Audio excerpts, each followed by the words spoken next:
தாய்மார்களே, இங்கு இருக்கின்ற வாக்காளர் பெருமக்களே, அம்மாவுடைய விசுவாசிகளே, புரட்சி தலைவி எம்ஜிஆருடைய விசுவாசிகளே, எடப்பாடியாருடைய தாய்மார்களுக்கு அதை வழங்க முடியும் என்று மக்களுக்கு இந்த காவல்துறை என்ன செய்கிறது?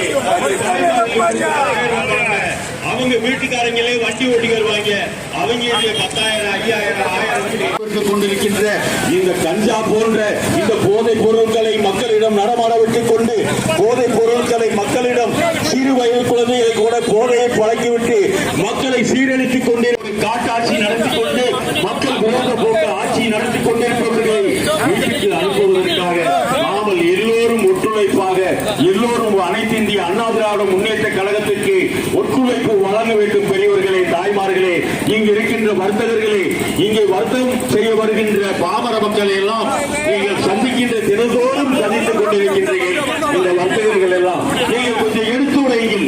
ஏன் இந்த விலைவாசி இவ்வளவு உயர்வு என்று உங்களை கேட்கிறார்கள் பாமர மக்கள். அப்போது சொல்லுங்கள், இது என்ன அம்மா ஆட்சியா? பாடம் கற்றவர்கள். அதனால்தான் இந்த அவல ஆட்சியை எண்ணி பாருங்கள். இந்த அவல ஆட்சி செய்து கொண்டிருக்கின்ற இந்த துண்டு பிரச்சாரத்தை படித்து பாருங்கள். அம்மாவுடைய மக்களுடைய ஆட்சி எவ்வாறு செம்மையாக நடந்து கொண்டது. இன்றைக்கு அந்த அம்மாவுடைய ஆட்சியை எப்படி சீர்குலைத்து ஆட்சியில் இருந்திருக்கின்றார்கள். இதையெல்லாம் மக்களுக்கு விழிப்புணர்வு